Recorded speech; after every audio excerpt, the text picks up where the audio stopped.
Hello friends, आज हम लोग क्लियर करेंगे ओल्ड टैक्स स्लैब और न्यू टैक्स स्लैब में कौन सा बेहतर है। अभी काफ़ी कंफ्यूजन है, काफ़ी लोग पूछते रहते हैं कि कौन सा टैक्स स्लैब चुनना है और हर किसी को ये ऑप्शन चुनना मैंडेटरी है कि आप कौन सा टैक्स स्लैब में जाना है, वो आपको पहले ही अपने एम्प्लॉयर को बताना होता है। तो चलिए सबसे पहले टैक्स स्लैब में को जानते हैं। ओल्ड टैक्स स्लैब क्या था कि 0 से लेके 2.5 लाख तक अगर आपकी एनुअल इनकम है तो आपको टैक्स देने की जरूरत नहीं है। 2.5 लाख से 5 लाख तक अगर आपकी एनुअल इनकम है तो आपको 5% टैक्स देना पड़ता था। 5 लाख से 10 लाख तक अगर आपकी एनुअल इनकम है तो 20% टैक्स देना पड़ता था और 10 लाख से ऊपर अगर आपकी इनकम है तो 30% टैक्स देना पड़ता था। अब इस जो फाइनेंशियल बजट निर्मला सीतारमण ने लाया है उसके अनुसार नया टैक्स स्लैब क्या है, 0 से लेके 2.5 लाख तक अगर आपकी इनकम है तो कोई भी टैक्स देने की जरूरत नहीं है। पहले वाले में भी सेम था।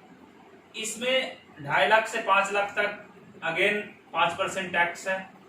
इसमें कई लोग बोल रहे हैं कि नए टैक्स स्लैब में 5 लाख तक आपको इनकम टैक्स देने की जरूरत नहीं है, तो वो एक अलग क्लॉज है सेक्शन 87A। अगर आपकी इनकम 5 लाख तक ही होती है टैक्सेबल इनकम, तब 12,500 का डिस्काउंट मिलता है, वो अलग है। लेकिन अगर कैलकुलेशन करनी है आपको तो 2.5 लाख से 5 लाख तक आपकी इनकम 5% अगर है तो 5% टैक्स देना पड़ता है। सेम वे 5 लाख से 7.5 लाख अगर आप इनकम ग्रुप में है तो 10% टैक्स देना पड़ेगा।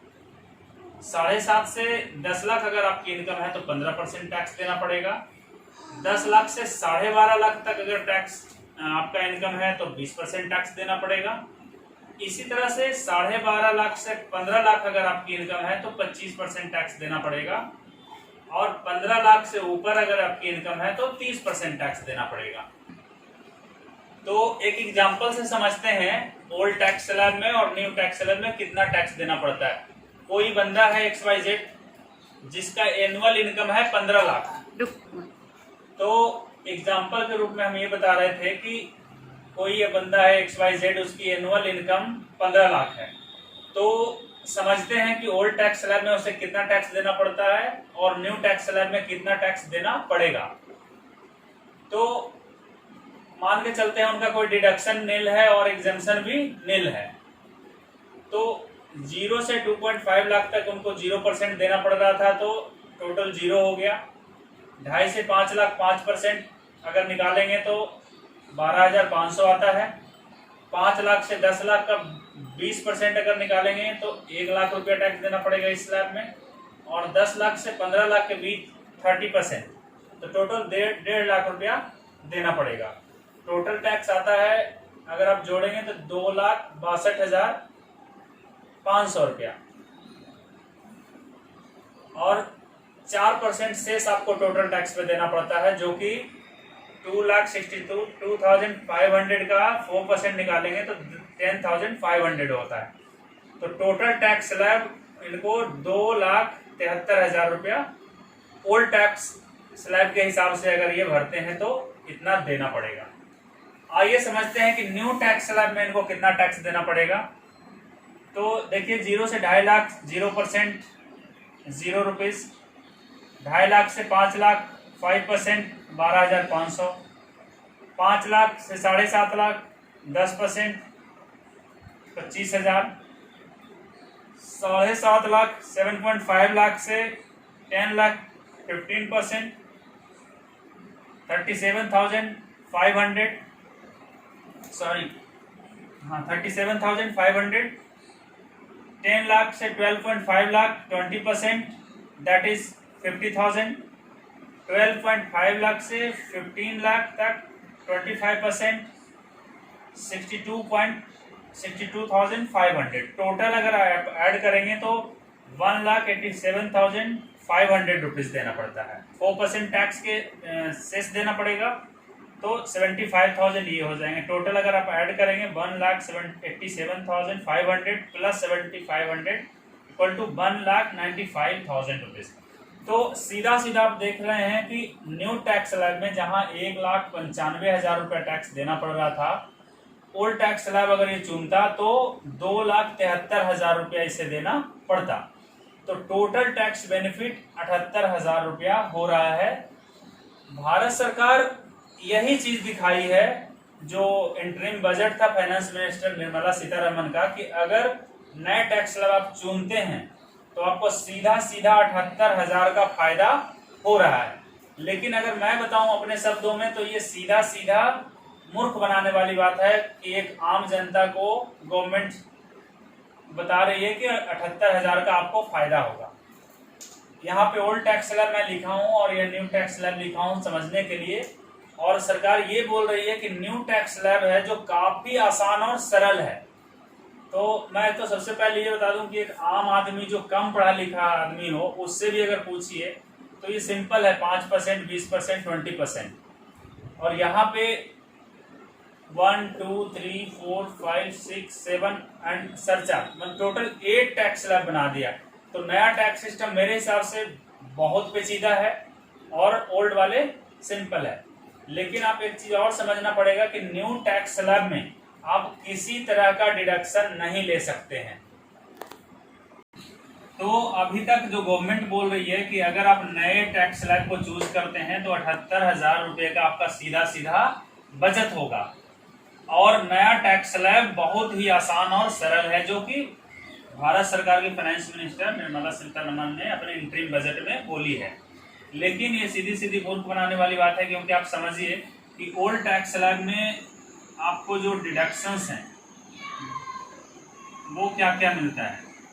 सबसे पहला तो सेक्शन 80C अगर आप समझते हैं तो यहाँ पे आप 1.5 लाख का बचत करते हैं, जिसमें कि आप LIC का इन्वेस्टमेंट हो गया, म्यूचुअल फंड, SIP, या तो आप PPF, GPF, RPF जितने तरह के इन्वेस्टमेंट करते हैं तो वहाँ पे 80C में आप 1.5 लाख का बचत कर सकते हैं। उसी तरह से स्टैंडर्ड डिडक्शन SD करके है, यहाँ पे आप 50,000 का आप सीधा सीधा बचत कर सकते हैं। उस तरह से अगर आपने हाउस बिल्डिंग लोन लिया हुआ है तो यहाँ पे 2 लाख रुपया आप बचत कर सकते हैं। उसी तरह से आप एजुकेशन लोन लिया हुआ है तो ये इंटरेस्ट जो है वो 100% फ्री है। उसी तरह से आपने अगर कोई पेंशन स्कीम में पैसा आप डालते हैं, जैसे कि NPS हो गया, NSC में भी आपको छूट है, तो यहाँ पे 50,000 का आपका अलग से डिस्काउंट है। आप अगर मेडिकल एग्जाम्शन लेना चाहते हैं तो यहाँ पर भी आप 50,000 का छूट ले सकते हैं। तो दोस्तों ये ध्यान से देखिए कि यहाँ पर टोटल जो एग्जाम्शंस ओल्ड टैक्स स्लैब में 1.5 लाख, 50,000, 2 लाख, 2 लाख, 4 लाख, और ये अगर आपके पास हैं तो अच्छी बात है। एग्जाम्पल में 50,000 मान लीजिए, पेंशन स्कीम में 50,000 मान लीजिए, मेडिकल 50,000 मान लीजिए, तो कितना हो गया? 4, 1, 5, 5.5 लाख, मतलब आप 5 लाख तक रिडक्शन ले सकते हैं। लेकिन अगर आप न्यू टैक्स स्लैब चुनते हैं तो आपको 1 भी रुपया का डिडक्शन नहीं मिलेगा। तो चलिए एक मजे की बात देखते हैं। तो चलिए एक और एग्जांपल लेते हैं और इसमें थोड़ा ध्यान देंगे कि एक इंडिविजुअल है XYZ, उसकी एनुअल इनकम है 10 लाख, और मान के चलिए कि वो सारे डिडक्शन अवेल करता है, चाहे वो सेक्शन 80C का 1.5 लाख हो, 50,000 स्टैंडर्ड डिडक्शन है, उसके बाद हाउस बिल्डिंग लोन भी है उसके पास 2 लाख का, इंटरेस्ट पे करता है, प्लस मेडिकल एक्सपेंस भी है, और उन्होंने NSC या कोई पेंशन स्कीम में भी इन्वेस्टमेंट किया हुआ है, तो टोटल 5 लाख का डिडक्शन हो गया। तो 10 लाख माइनस 5 लाख, और 5 लाख जैसे ही उसका एनुअल इनकम होगा तो उसका सेक्शन 87A में 12,500 का रिबेट मिल जाएगा। तो टोटल टैक्स जो इस ओल्ड सिस्टम के हिसाब से उसे देना पड़ेगा 0। इसका मतलब वो अगर पुराना टैक्स स्लैब चुनता है तो उसे 1 भी रुपया देने की जरूरत नहीं है, अगर उसकी इनकम 10 लाख है और सारे डिडक्शन को अवेल करता है। आइए अगर वो गलती से नया टैक्स स्लैब चुन लिया है तो उसे क्या करना पड़ेगा।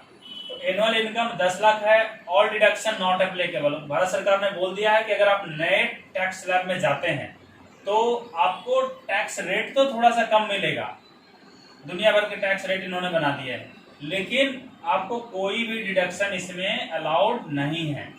तो क्या होगा अगर टोटल आप इंक्लूड करेंगे 0 से 2.5 लाख तक तो जीरो है, 2.5 लाख से 5 लाख आपको 5% 12,500 देना पड़ेगा, 5 लाख से 7.5 लाख 10% 25,000 देना पड़ेगा, 7.5 लाख से 10 लाख 15% आपको 37,500 देना पड़ेगा। तो 37,500, 25,000 और 12,500 को ऐड करेंगे तो 75,000 रुपये आपको टैक्स देना पड़ेगा। तो अब देखिए कि सेम इनकम ग्रुप का एम्प्लॉय अगर ओल्ड टैक्स स्लैब में आप टैक्स फाइल करता है, उसे 1 भी रुपया देने की जरूरत नहीं है टैक्स। अगर नया टैक्स स्लैब वो फाइल करेगा तो उसे 75,000 रुपया देना पड़ेगा। तो इसका मतलब है कि अगर टैक्स स्लैब चुनने में अगर मिस्टेक कर दिया आपने तो 75,000 का नुकसान सीधा सीधा हो जाएगा। तो इस समय देखिए कि अगर गवर्नमेंट के रूल, गवर्नमेंट बोलती है कि नया टैक्स स्लैब बेहतर है, तो ये सीधा सीधा मूर्ख बनाने वाली बात है, क्योंकि अगर देखा जाए तो ओल्ड टैक्स स्लैब बेहतर है। यहाँ पर 75,000 का हमें फायदा हो रहा है। तो सीधा सीधा आप देख सकते हैं कि अगर आपकी इनकम लेस देन 15 लाख है तो आपको ओल्ड टैक्स सिस्टम चुनना चाहिए। ओल्ड टैक्स स्लैब का जो प्रीमिस है that is better for you. और अगर आपकी इनकम 15 लाख से ज्यादा है तो आपको न्यू टैक्स सिस्टम चुनना चाहिए। और ये आप बात समझ लीजिए कि अगर आप ओल्ड टैक्स सिस्टम में आते हैं तो आपके लिए वो तभी बेहतर है जब आप काफी सारे एग्जेम्पशंस, काफी सारे डिडक्शंस आपको क्लेम करना है। जैसे आप रेंटेड हाउस में रहते हैं, आपको एचआरए क्लेम करना है, आपने हाउस बिल्डिंग लोन लिया हुआ है, आपने एजुकेशन लोन लिया हुआ है, आपको सेक्शन 80C में इन्वेस्टमेंट है, आपने कोई पेंशन फंड लिया हुआ है, आप कोई पोस्ट ऑफिस का नेशनल सेविंग सर्टिफिकेट्स वगैरह, आपके मेडिकल एक्सपेंस है, तो आपको डिडक्शंस लेने हैं। तो ओल्ड टैक्स स्लैब आपके लिए बेहतर है। उसके लिए कंडीशन यही है कि आपका इनकम अगर 15 लाख से नीचे है तो आपको ओल्ड टैक्स स्लैब में ही जाना चाहिए। और अगर आपकी इनकम 15 लाख से ज्यादा है और आपके डिडक्शंस काफी नहीं है तो आपको न्यू टैक्स स्लैब चुनना चाहिए। और आपकी, आप जैसा देखिए 10 लाख के एग्जांपल मैंने बताया कि एक छोटी सी मिस्टेक आप टैक्स स्लैब चुनने में आपका 75,000 का सीधा सीधा घाटा हो सकता है। और इसलिए टैक्स स्लैब को चुनते हुए आप बड़े इत्मीनान से चुने। और लेकिन गवर्नमेंट ने एक अच्छी चीज दिया है कि आप दोनों टैक्स स्लैब में से किसी को चुन सकते हैं। उसने आपको कोई लिमिटेशन नहीं लगाया कि आपको यही टैक्स स्लैब देना है, तो ये एक अच्छी बात है। तो दोस्तों, अगर वीडियो आपको अच्छी लगे और इसी तरह की इन्फॉर्मेटिव वीडियो इनकम टैक्स से रिलेटेड मैं बनाता रहूं तो काइंडली इसको लाइक करिए और ज्यादा से ज्यादा लोगों तक शेयर करिए इन्फॉर्मेशन को, ताकि लोगों को टैक्स स्लैब चुनने में बहुत आसानी हो। लोग बहुत कंफ्यूजन में है कि कौन सा टैक्स स्लैब बेहतर होगा, कौन सा टैक्स स्लैब चुनना चाहिए। थैंक यू, बहुत बहुत धन्यवाद।